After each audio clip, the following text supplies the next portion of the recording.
Welcome, everybody. Thank you for joining us for our question and answer period about the 2018 Zen Peacemakers Bearing Witness Plunge.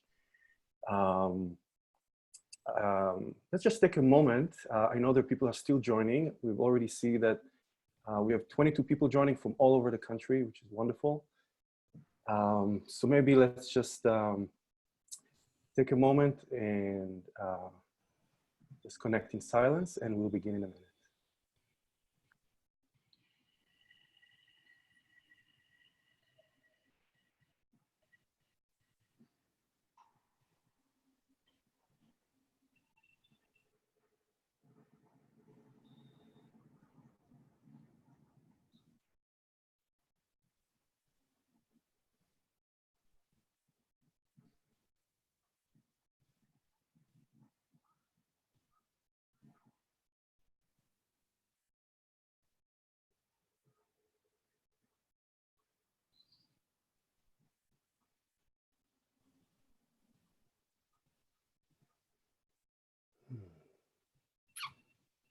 All right, thank you, everybody. So I'm seeing that we have 8 people right now. That's wonderful. I think people will join us as we go.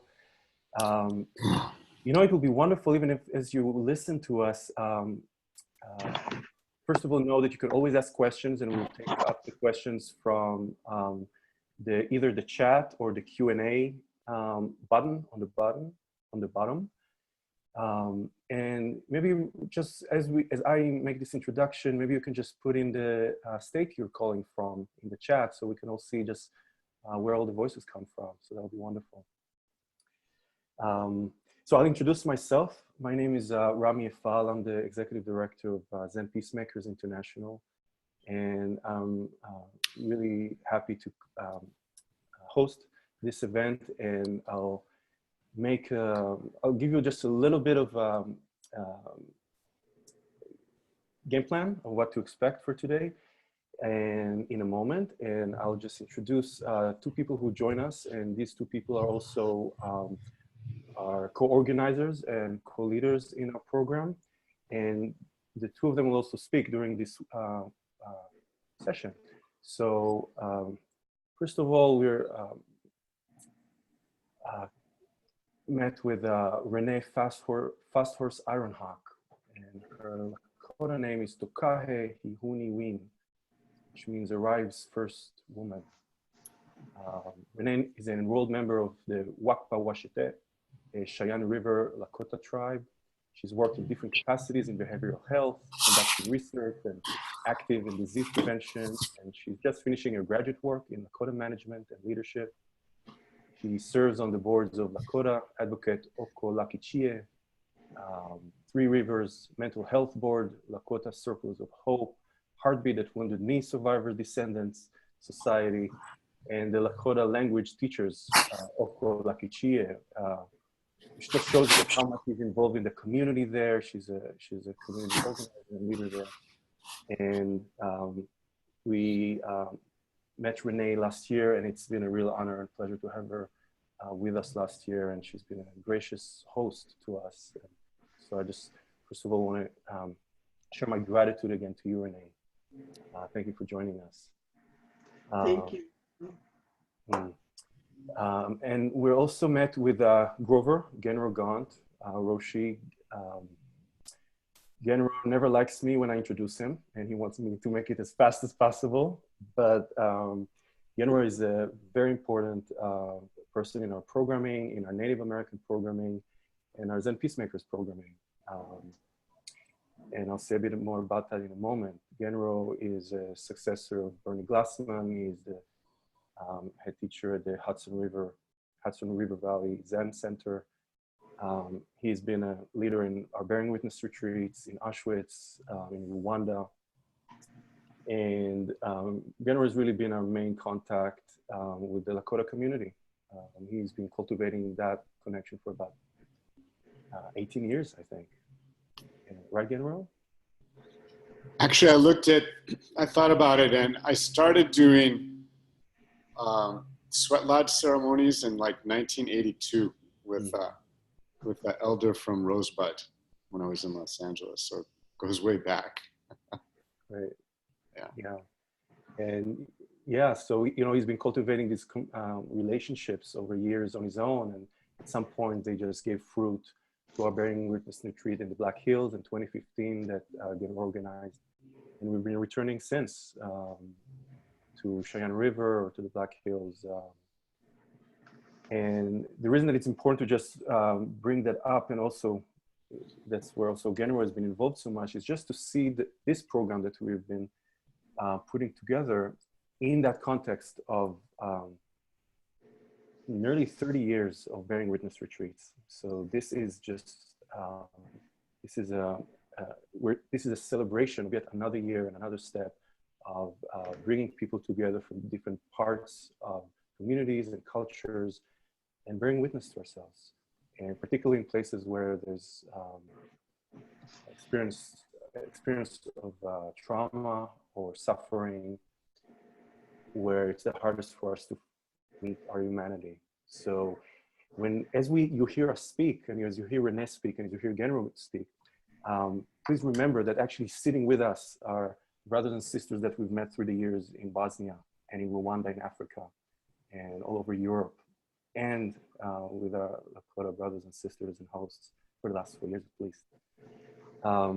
And what we plan to do for this meeting is, first we're going to have a little introduction from Renee. We'll just hear about her. She will speak about herself a little bit and also introduce maybe some of the other Lakota leaders that will be with us. Then Genro will speak a bit about the program, the itinerary, where we'll be going. Throughout both of the talks, we'll show some slides, so you'll see some photos and maybe a map of where we'll be going. And then we'll open up to questions. And part of it is,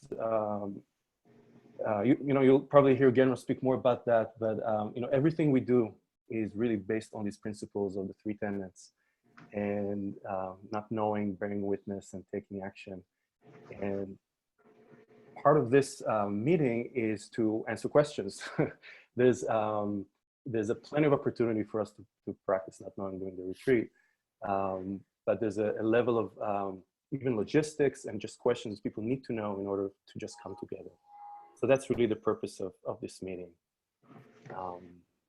So with no further ado, I'll just pass the digital mic to Renee.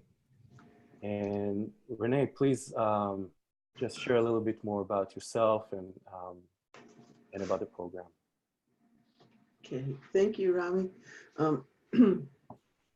My name's, of course, Renee Fasthorse-Iron Hawk, and my Lakota name is Tokahe Hihuniwi, which means Arrive's first woman, and I received that name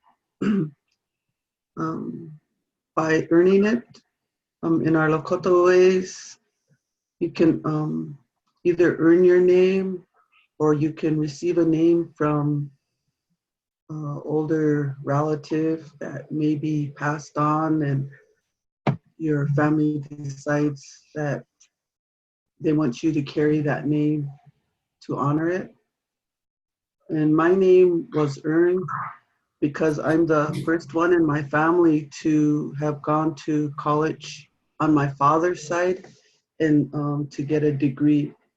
So that was an accomplishment for our family, because we really come from a humble beginning. I was raised actually born in Los Angeles, California, because of the relocation program. But I was raised part of the time back in South Dakota here on the Wakpawashte, or Good River people, Wakpawashte Oyanke. So I was raised out in the country. I was raised among horses, and some people say that well, if you owned horses, you couldn't have been poor.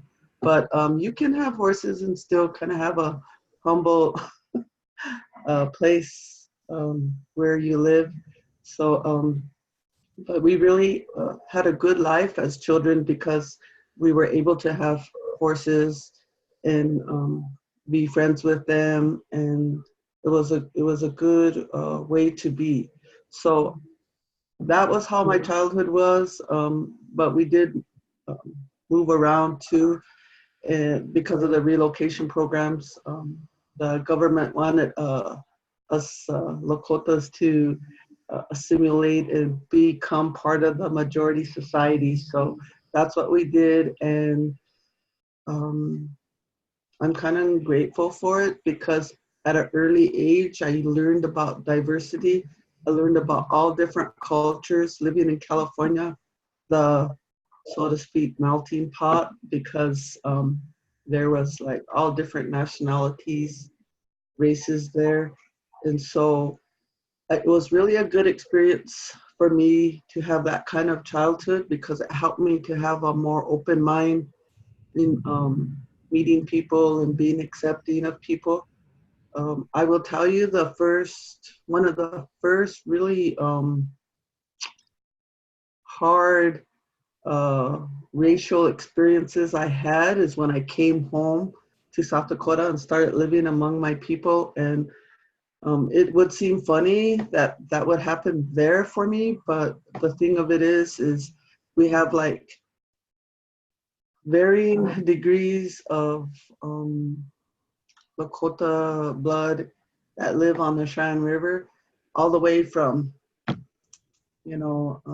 non-Indians, Caucasians to full-blood Lakotas. And because of that, there's really a racial issue that goes on here between those degrees. It's like we bought into the system of categorizing each other. I kind of liken it to the apartheid system. So, but I don't want to go too far into that stuff. But it was an experience, and those types of tensions are still really alive today here. It creates a real big disharmony, and I think that is one of the main reasons that our young people really struggle with their identity. And they see that the older people are fighting over these different blood quantums. And to me, I would hope that we could not utilize that system, blood quantum, so that we can focus more on our children and helping them to be self-accepting of others in themselves, or self-accepting of themselves, and in order to be okay with others.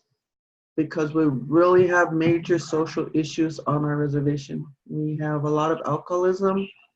We have a huge meth problem now. And so,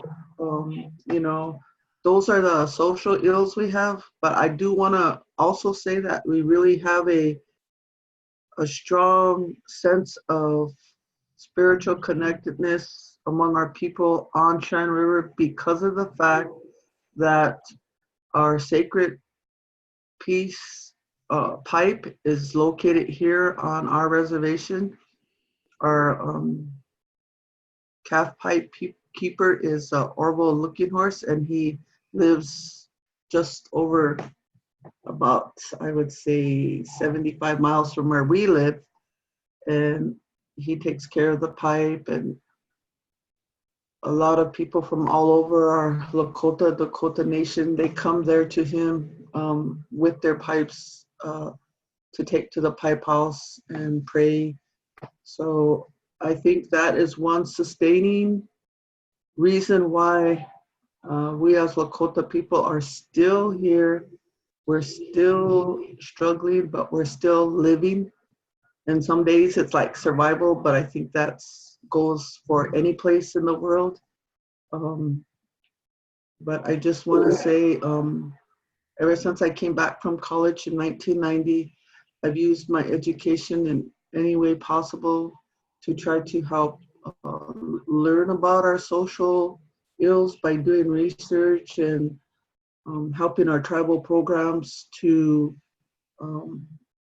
implement projects and implement ways of being so that we can help our children. I'm really grateful to serve on the boards that I do, to give positive input to help our children. And this past weekend, my husband Manny and I and Violet, we all traveled. Violet's the other person that will be coming this summer too, Violet Ketches. Her Lakota name is Shushula Skawi, which means a white donkey woman. And there's a whole story behind that name. But we actually went to Fort Robinson we went by Fort Robinson, Nebraska, but we were actually traveling to Fort Laramie, Wyoming, because they had the 150th anniversary commemoration of the treaty that was signed in 1868. And it was really a good experience to go there, to see all the different tribes that came there. Some of them rode horseback. But Manny and I, we just drove with our daughter Claudia over there, and we went by Fort Robinson, which I believe we're going to be traveling to this summer. And we got to see the fort. We didn't stop in to actually see where Crazy Horse was killed there, but we seen where they rebuilt it, and we seen the place where the jail they were trying to put him in when he struggled and got away. So, but we didn't have time to stop in. And then when we left from Fort Laramie on Sunday, we went around toward Lusk, Wyoming. But you'll probably get to be familiar with those names when you come this summer in July. But I guess that's all I wanted to share for now. And if anybody has any questions, I sure would be willing to, answer them to the best of my ability.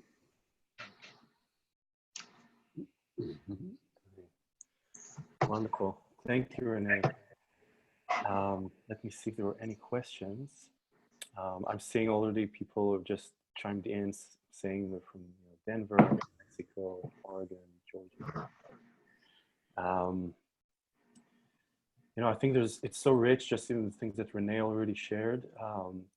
And I wonder if actually it would be best if we now hear from Genro, and then we can just start answering questions from both of you, directed to both of you, or things that both of you have said.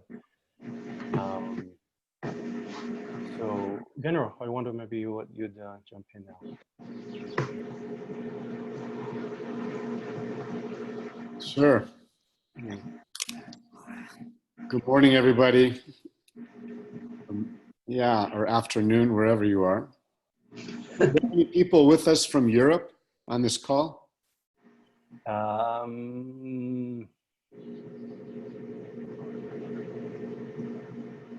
None. Okay. Unless you include Brooklyn. Who? Brooklyn. Brooklyn. Yeah. So good day, everybody. Thank you very much, Renee, for sharing. It was really good to hear your voice and have you talk a little bit about your history and what's going on Cheyenne River. Yeah, most of us as North Americans, if we haven't had any direct experience with Native Americans, only have ideas that we've learned from history books or minimal stories or movies about who the Native Americans are.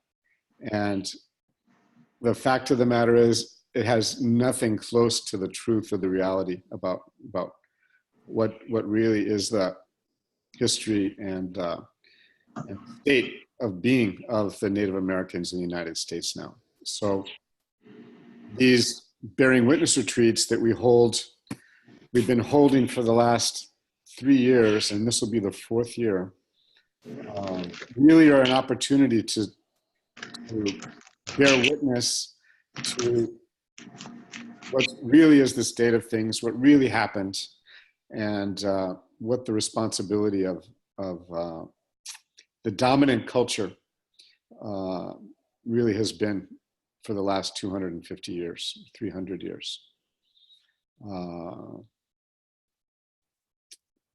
Yeah. So this is a plunge we're going to be taking this summer in July. And a plunge involves really utilizing the three tenets of the Zen Peacemakers. The element of not knowing really comes to the forefront because we're being plunged into a state that we've never experienced before. And when that happens, we tend to be more awake and alive and aware and mindful of what's going on. In that state, we're far more open to absorb what's being presented to us, what's being taught to us, what we're seeing and experiencing. And when we bear witness, we simply stay awake and listen deeply with all our hearts and all our minds and all our spirits to what we're experiencing. And the third tenet, the actions that arise out of bearing witness and loving action just arise naturally. It's the most natural thing in the world to react with our hearts in great compassion for what we're seeing, which is actually a reflection of ourselves, our deep self. So a little bit about the schedule that we're going to be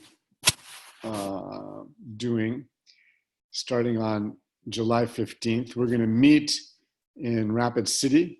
We're going to meet at a place called Susan, which is now a medical center. Before that, it was a sanitarium for health, not for Native Americans, but for white Americans. Before that, it was a boarding school. So we'll hear a little bit about the boarding school history of the Native Americans, and so many who are above the age of 45 or 50 are boarding school children. They all had to go. Many taken out of their homes at the age of 4. We'll hear those stories from Manny and Renee and Violet, who will be with us. So we'll meet at Susan and gather and do an introductory session. And then we're going to drive in caravan. We're not sure the route yet. That'll all be printed and made easy for people. But we're going to caravan to the southwestern side of the Black Hills, which will be, we're going to go into the Fort Laramie area that Renee was just talking about, where the 1868 treaty was signed, with great promises by the United States to give the Lakota, Dakota, Nakota people, Ocheti Sakowin, which we know as the Sioux, which is a name they don't appreciate. Most of the land that goes south from Canada down to southern Nebraska, east to the Missouri, and west to the Rockies. It was a huge piece of land. And that treaty was quickly broken. Fort Laramie, I've never been there, but I hear that it's a living museum. So there'll be people enacting certain cultural ways that were existing in those times, certainly cavalry officers, that kind of thing. So there's a museum aspect to it. We'll learn a little bit about the forts and what they were, what their intention was back in those days. It was mostly to secure a route for people who were migrating from east all the way west into Oregon and California. There's an area to the outside of the immediate fort, down by a river, that's called the quote unquote Indian area. And that's a very special area with a very unique, strong energy that still emanates from when the people were there. And it's in that place that Renee and Manny and Charlotte will be able to tell their side of the story about what their experience was around the forts in those days. And they'll be able to tell deep, beautiful, cultural, historic stories. And yeah, the stories are a really beautiful, important part of this bearing witness, because because they're stories that are not told in any history book. They're not told in any educational byways or pathways, or certainly in movies. They're stories of the people, and they really attune us to what the ways were back in those days when the people were just the people, and their life didn't even have a term for religion, because their whole life was spiritual. Everything was spiritual.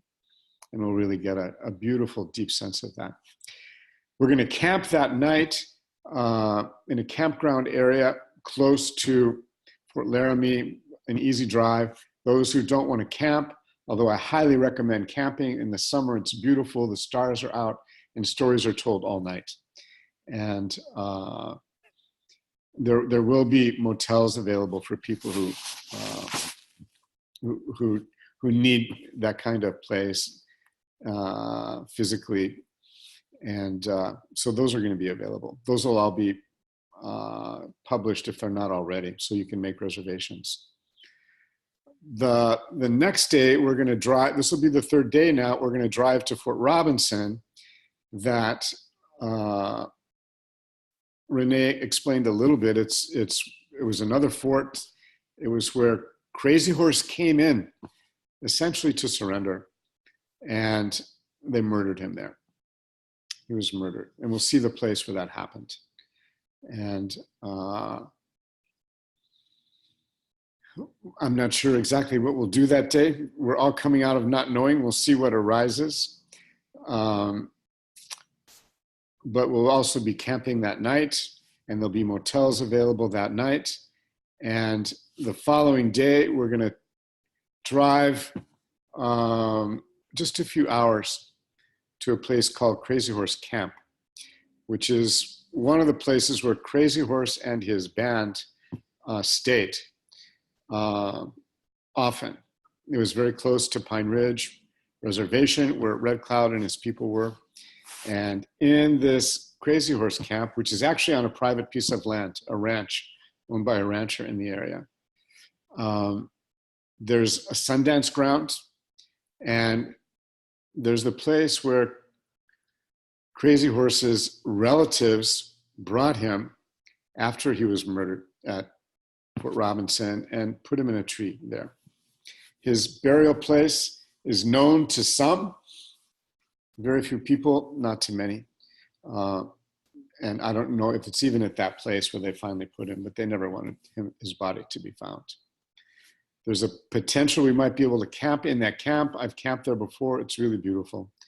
If not, we'll camp close. The fourth day, we're going to travel across the southern portion of the Black Hills, maybe spending some time at Wild Horse Sanctuary, which is where there's a big herd of wild horses, really beautiful to see, in the center of the Black Hills.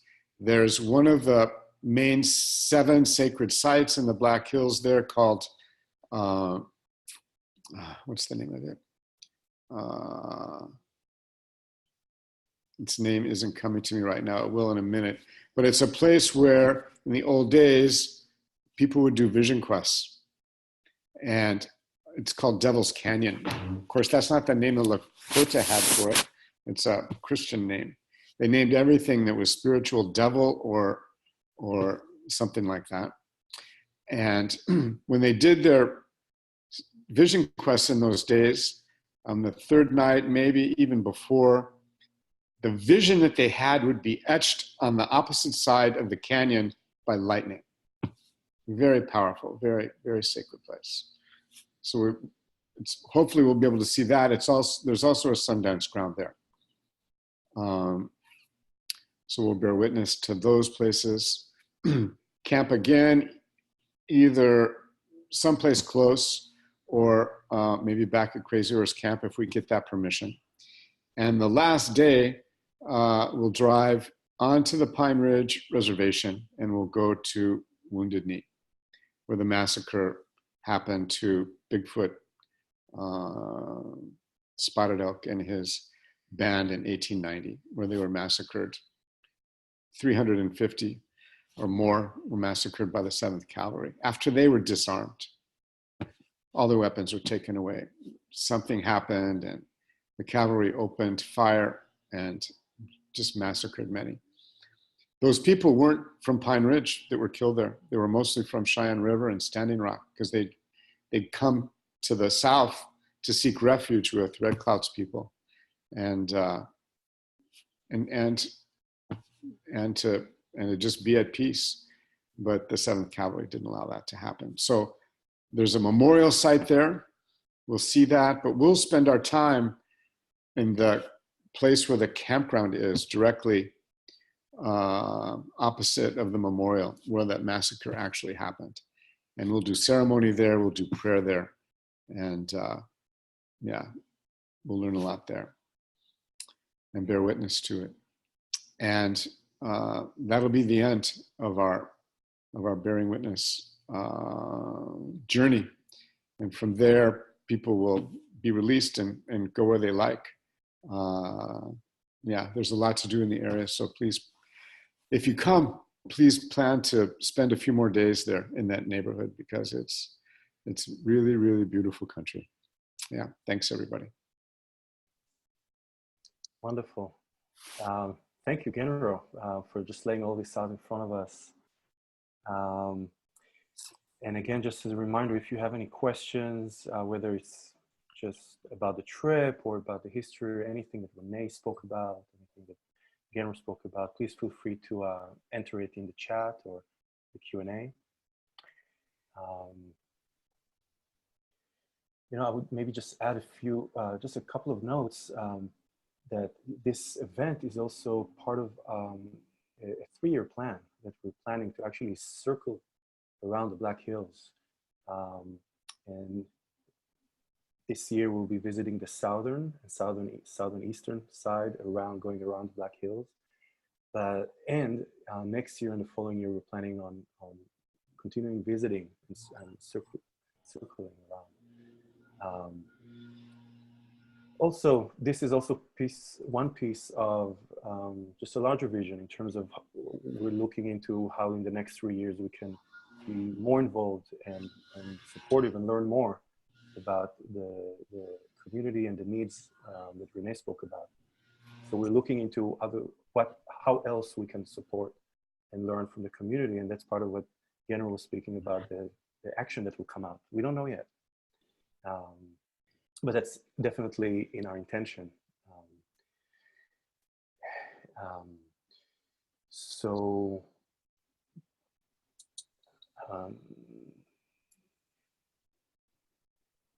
I'm not seeing any questions yet. You know, maybe I'll just touch upon a little bit of the logistics. Genro spoke about the beginning, where we'll be starting at Susan Hospital, far from Rapid City, on Sunday the 15th.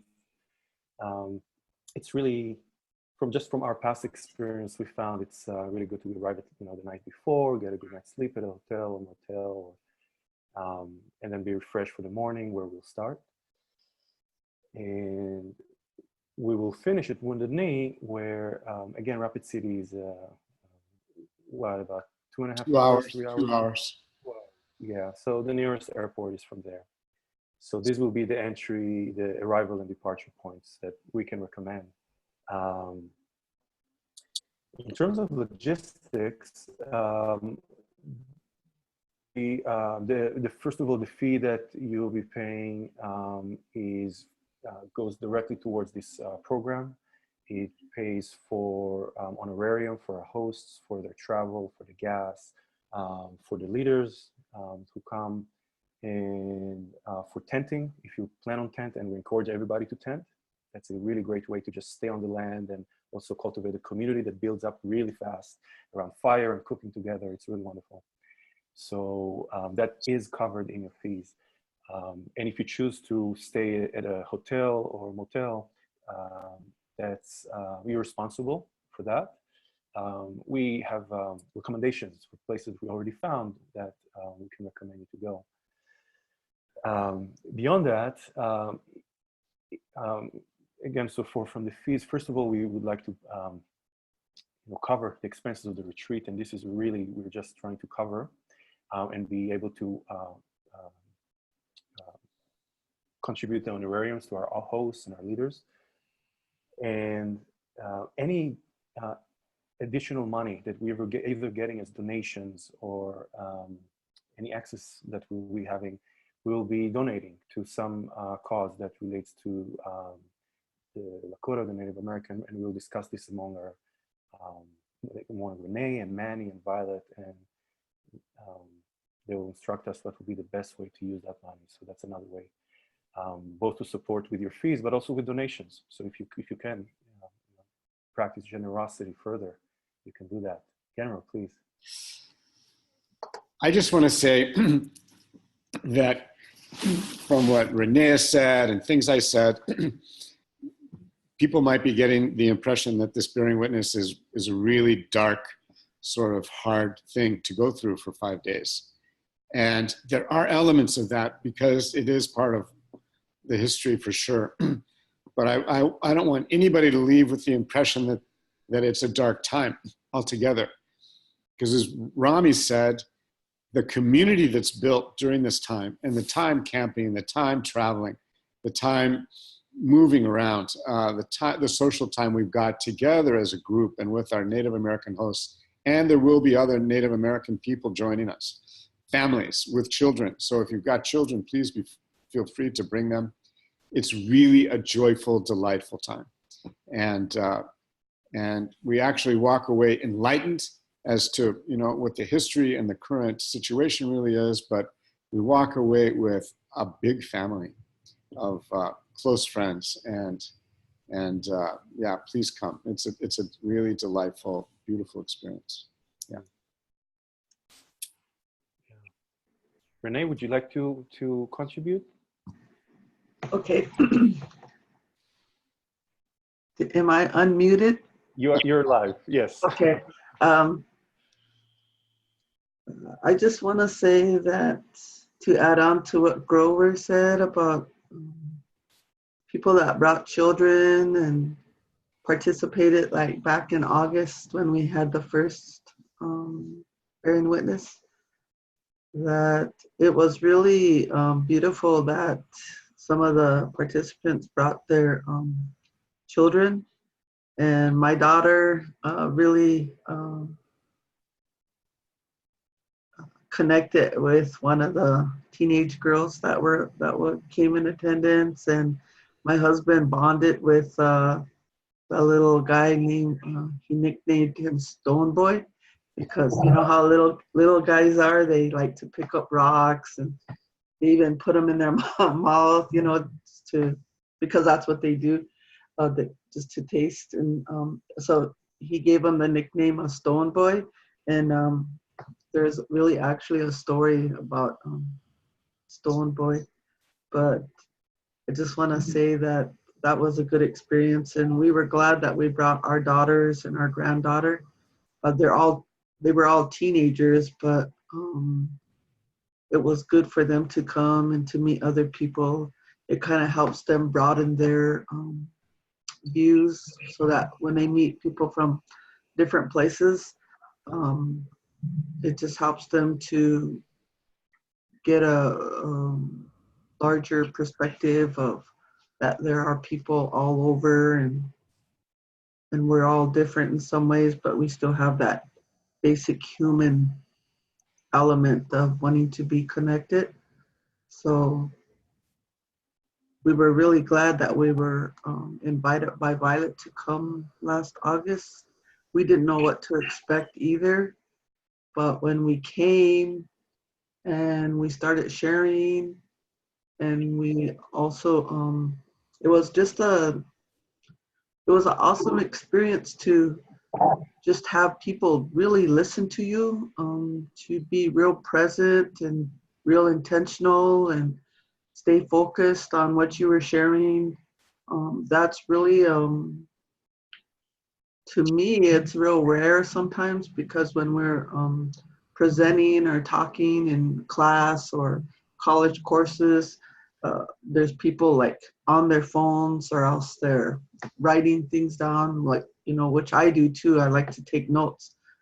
But the audience or the people that were listening to our sharing, they were real intentional. They sat, they listened, they gave us full attention, and that's something real honorable for us to have that intentional listening. Long time ago when we had meetings, like when I was growing up, there we had church meetings. That's where everybody came together, and the men usually sat on one side and the women sat on the other side, and the kids were all over in the middle. But they were really taught to sit still and pay attention to them. They were real intentional with their listening when someone was talking. And when we did that this past August, that's what it reminded me of, was to have people be in respectful attention. And, I was really glad to hear a lot from our co-presenter, Violet, because she has a lot of stories, some that I never heard before. Some I did, a couple I did, but it was really good to hear her share as an elder. So we were glad to be on that bearing witness experience. And we do look forward to this July too. And I have asked a few people to come too, not just, and as far as I know, my daughters will come and my granddaughter will, but we might bring my grandson, he's 21 too, but and then there's a couple other community people that we might invite to come along. So that's where we're at. And that's all I have for now. Great, thank you. I see we have several questions. Before I go into them, I'll just add, when I was on the Plunge last year, I remember there was, even if I wasn't conscious of it, there was some kind of a unconscious or implicit idea that I'm here to witness, right, or to listen, which is such a big part. And you heard Renee speaking about it in Genro, and then I remember sitting with a couple from Cheyenne River, and they looked at me and they asked me, like, who are you? Tell me your story. And then it dawned on me that I'm also I'm also part of this. I'm bringing myself into this. So this is an opportunity for also see me. How am I meeting all of this? What am I bringing? And this is a very important component. And even in the midst of the stories that we will hear from Renee and Violet and many, we're encouraged to find ourselves in it and share, which is very important. And that's especially when some of the people who participated have been on other bearing witness retreats, whether it's Rwanda or Bosnia or Auschwitz, bringing these experiences to this is a wonderful gift, just in terms of the scope of the listening and what we invite in. So just wanted to say that. There's a few questions, some technical, so maybe I'll just call them together and just answer. One question was, if you travel as a single individual, can one team up with someone in a tent? Someone will have their own transportation that they're willing to share, but they will need a tent and they're looking to share in resources. Another person is saying that they'll be coming from New York and they're looking for a possible trip buddy, maybe driving in. And I see here another question: when we're on the road, are we buying our own food, or will there be a collection taking up for the entire group? So these are all great questions. One way that we will prepare before the retreat is that in 2 weeks, in 2 month mark before the retreat, we will open a WhatsApp group using the WhatsApp app. And this will be a wonderful way for everybody who already registered to start asking to share resources, whether it's a car, whether it's a tent. It's a great way for that information and questions to pop in front of everybody. And what's so important is once we start the event itself, we'll be caravanning last year we had 14 cars. And it took a lot to coordinate. And we had this group, and it was very useful to have a live messaging application on people's phones. So we will establish that 2 months before, so people can start already using it and share the resources and ask, who can I share a tent with? Who is renting a car? Can I participate? So that's for that. And in terms of buying the food, again, the way that this is planned is that each person is responsible for their own food and lodging and travels. It happened last year that, if we arrived, there was one night we wanted to do, a big meal.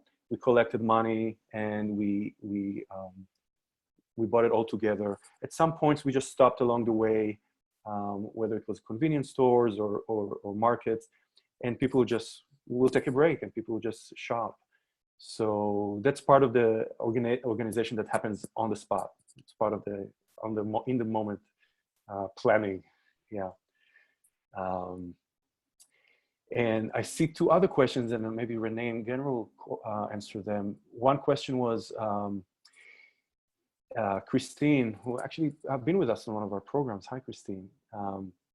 She's saying, I'm curious if there's any getting acquainted with work projects on Cheyenne River Reservation.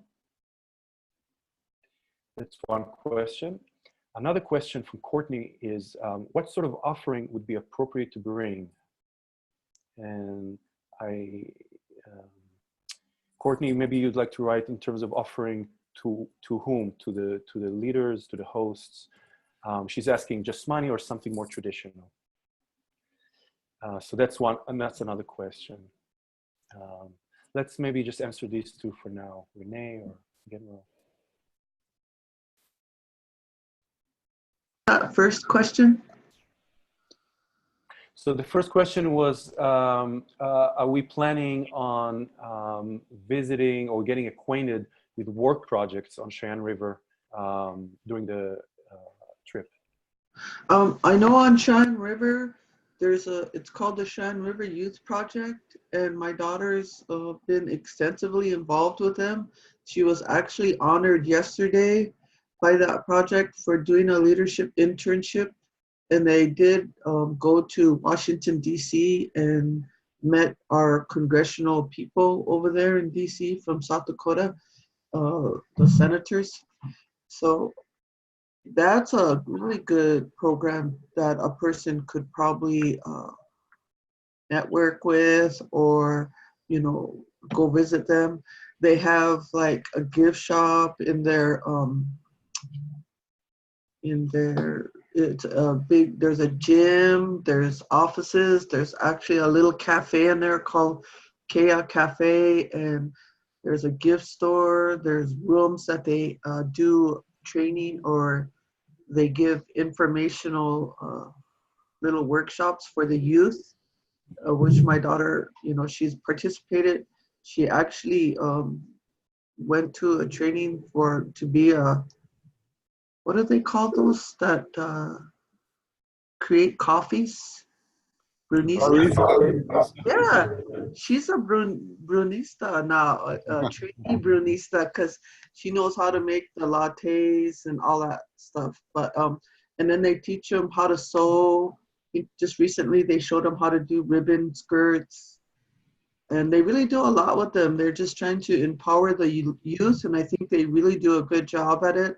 The ones that are interested, willing to put their time, energy, and effort into participating in their programs, they really, they're just a great organization that does do networking. They do bring in volunteers to help. They did have a red can project where the students created all these big, they made a billboard park where the students got to create. They went through a training with a artist who does, is it spray paint? And they created these big billboards with spray paint art on them.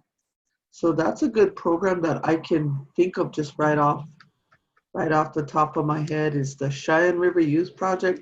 It's on Facebook, and I do believe they have a website. So that's my first recommendation as far as from Cheyenne River. The person that works there, her name's Julie Garrow, and I'll type in her name.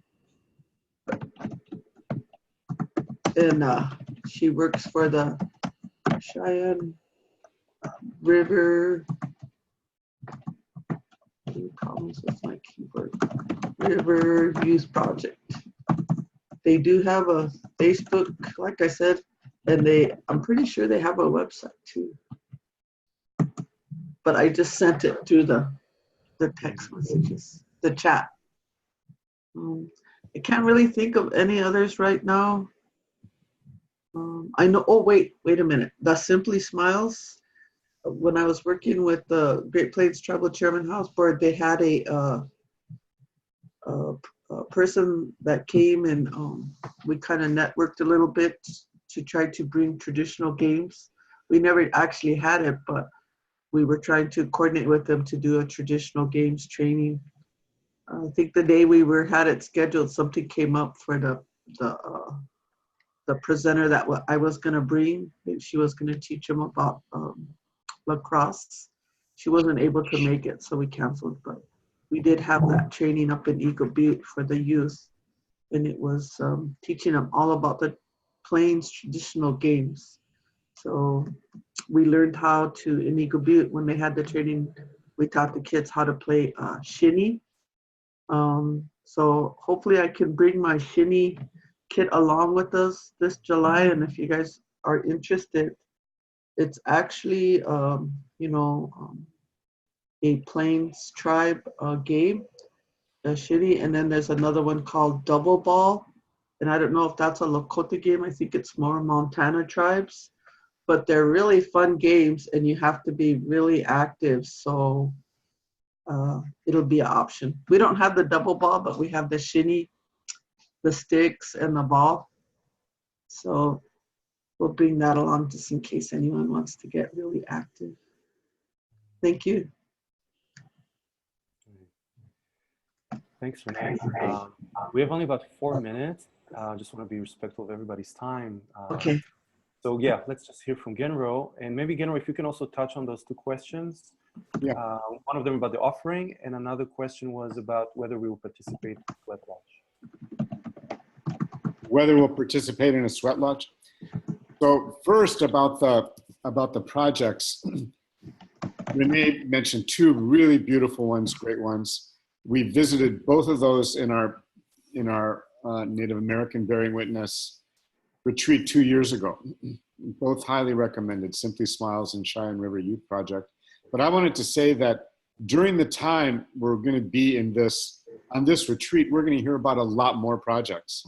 So live from the people who are running them, who know them. And so there'll be a big menu of potential places to donate, to participate, to actively get involved. Secondly, will we be doing a sweat lodge? The answer is unlikely. Because it's been our experience that in order to we don't want to just jump into a deeply sacred ceremony like this. It requires participation. It requires training and deep listening about traditional ways and spirituality. And to just jump into a sweat lodge without some real important preparation, I think would be unwise. That's my personal perspective. If it comes up that it's available and our hosts think that it's appropriate, I would back them 100% to do it. But that's my initial take. And in terms of what gifts would be appropriate to bring, I hesitate to make any recommendations. I just, say, listen to your heart and bring what you feel you would really love to give. And that'll be right. Yeah. Otherwise, everybody will bring the same thing. Yeah. Be creative. Be creative. I think that's it, Rami. Yeah. Yeah. So just so you know, we are about halfway in the capacity of how many retreatants we can have. So we only started the registrations in the beginning of April, and this has been 1 month, and we've already filled half of the spots, which is really strong response. So if you're really thinking of joining, please do so early so you can reserve a spot. And if there's more, then we can accommodate. We'll have a waiting list, but it's just really encouraging whoever is really considering to do that to register really soon.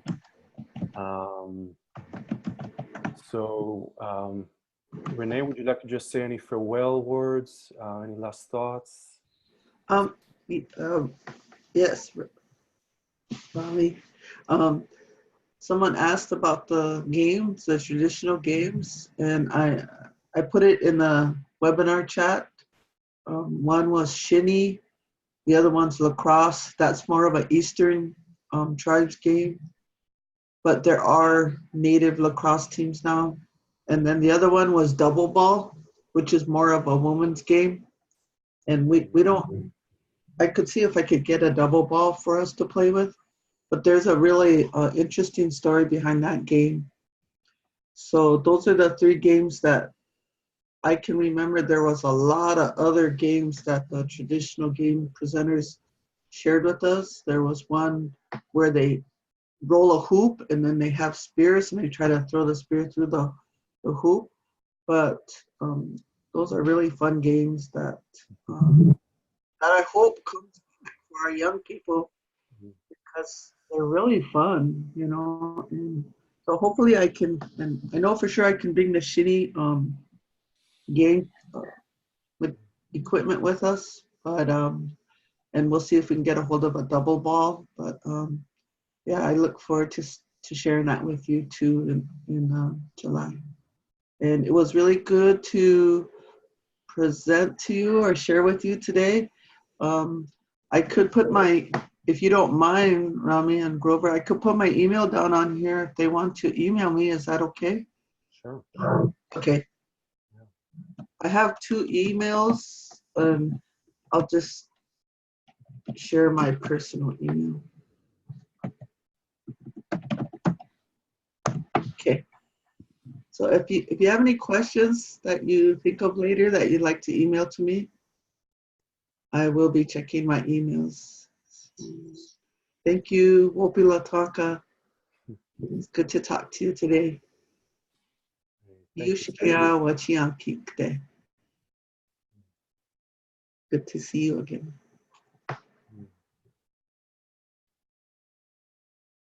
Thank you. Genro, you last words? Yeah, thank you everybody for attending and listening. And I know it's hard to be in a conversation like this where you can't raise your hand and jump in. So thank you for your patience. And if you're on the edge about whether or not to attend, I hope this has been able to put you over so that, you know, when we hang up, we're just going to see a lot of registrations. I look forward to seeing you. Look forward to seeing you this summer, and wherever you are, all blessings to you. Thank you. Thank you very much.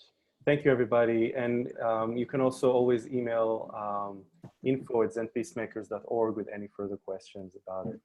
Thank you so much for your time. Thank you, Renee and Genro, and also Violet and Manny, who's not with us, and also Eve Marco and Andrew Dobbs, who've been helping us organize. Thanks for organizing us, Rami. Thanks for making this possible. Thank you so much. Thank you so much. All right. See you in July. See ya. Bye.